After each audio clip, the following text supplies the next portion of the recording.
More on the floods now and their economic implications. I spoke to the Shadow Finance Minister, Andrew Robb, earlier in the day.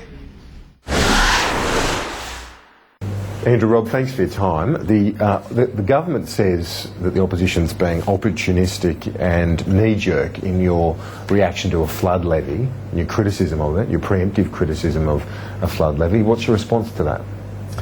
Well, that's ridiculous. I mean, we're looking after the interests of Australians. That's our job, to keep the government accountable. They raised the levy, in the early days, raised the levy. It's our clear view that they can't be trusted with another source of revenue, a new tax. They have so wantonly wasted so many billions of dollars in the last couple of years. They need to exercise discipline. There is huge fat in the budget. They can meet this large expense out of the budget as it exists now.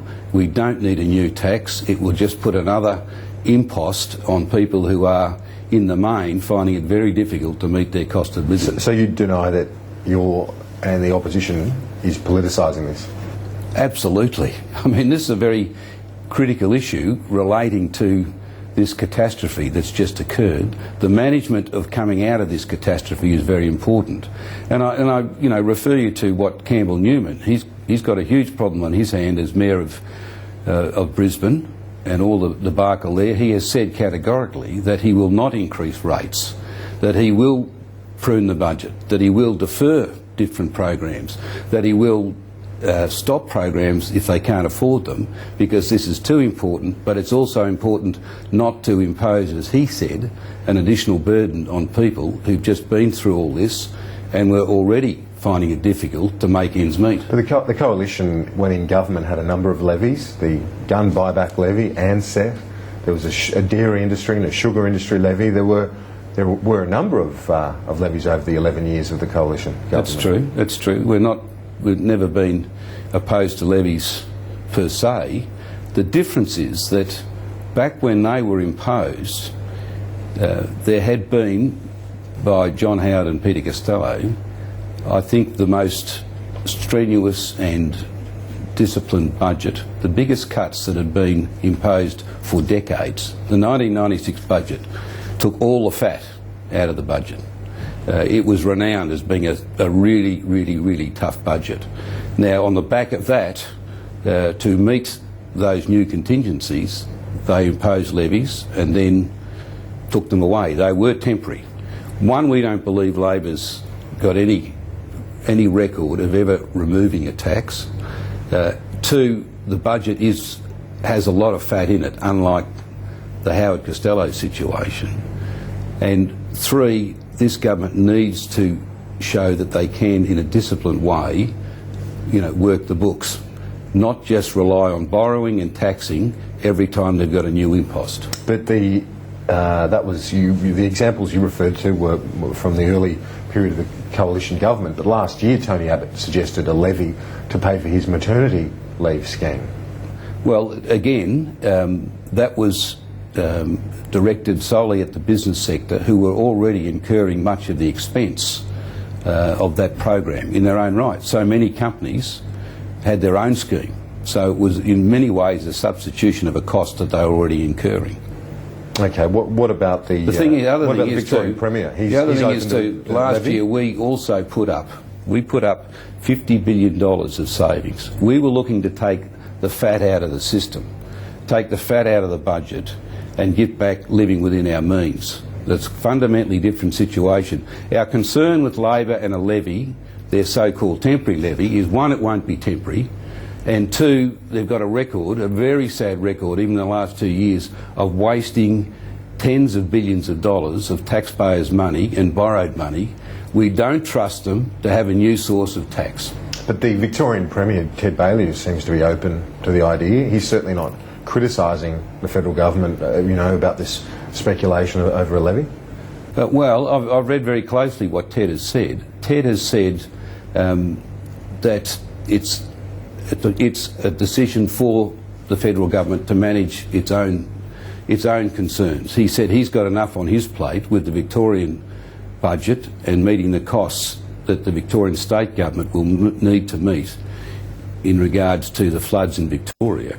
All he has said is that he is staying neutral on it, leave it to the feds to make their decisions, and he'll make decisions in his own bailiwick. But can it be possible to achieve the sorts of cutbacks needed? You know, you're talking about spending discipline, but we're seeing estimates that this thing is going to cost upwards of $20 billion potentially. Is there that much fat in the budget to come up with $20 billion? No doubt the government, one, has got a lot of fat. There's $10 to $15 billion that has not yet been spent on the stimulus. So what they're really advocating is they'll keep spending the stimulus money, which will in many ways pull vital skills away from the areas of reconstruction. You'll have builders building school halls in Melbourne and Sydney when there won't be enough tradesmen to do the work that will need to be done in regional areas. But the government says 97%. The government's saying this morning that 97% of the stimulus funding, the projects have either been completed or have commenced. So their argument is that it would leave roads half built, you know, buildings half constructed. Well, you know, we hear this flippant throwaway line. Treasury told Senate estimates last year there was still $31 billion of stimulus money to be spent, including $10 billion for 11-12, for the years 11-12. That's not this financial year, that's next financial year. So who's right, the Treasury or the government? Penny Wong would not answer a question last year on notice about what is left to be spent. They've provided no transparency. You can't believe them. This is our point. They've wasted money, billions of dollars. They say whatever they like to get away with the moment, right? The spin they put on things. We cannot trust them with a new levy, and it is very critical in our view that they start to demonstrate. There is plenty of fat in the system. They could also defer lots of payments. Our point is, when you've got a budget and you've got a new expenditure that comes along which is critical, then you've got to manage the books so that we don't put more tax burden on people. They could defer some of the NBN. They could defer the stimulus programs. There's lots of schools and things that could be deferred. There's lots of other areas.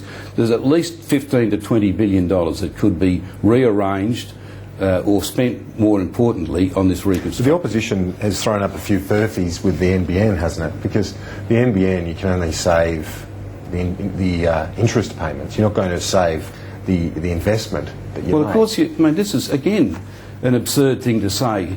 If they're borrowing $27 billion for the NBN, that borrowed money in the first place could be used, instead of NBN, it could be used for the reconstruction, and then in due course, when there's money coming in the next 3 or 4 years, that borrowing can be repaid so that it can be applied to the NBN. This is nonsense to suggest. But the opposition was saying it was in terms of savings. They were using the NBN in that context of broader savings. But what we've said is there's not that much to be saved from it. Of course there is. No, we didn't just talk. We talked about rescheduling or reprioritising, right, which could include some savings on the interest, as you say, but it also means that instead of borrowing for the NBN, that borrowing could be applied to the reconstruction and then repaid in due course. That's what it is. That's what Campbell Newman's saying. He will defer projects that were in the pipeline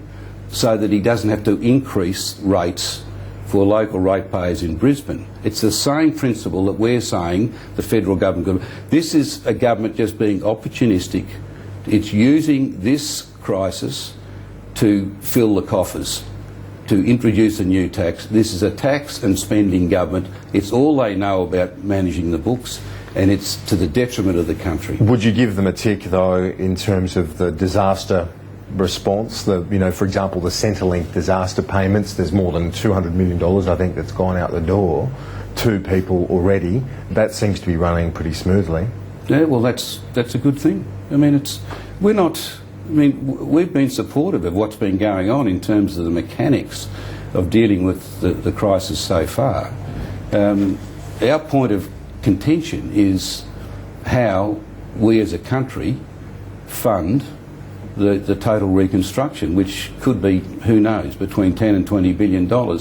We think the government, for once, has to start to demonstrate some prudence and some disciplined financial management, and not just look for an easy out and go and put a big new flood tax on, bearing in mind that by July or later this year we're likely to have a carbon tax and a mining tax, and also, I think, significant reductions in the benefits going to many people around the country. So would you prefer the government push back its commitment to bring the budget back to surplus over a levy? No, what we're saying is, instead of spending on one thing, spend it on something else. That enables them to still meet their surplus target, but in the meantime, the reconstruction gets done.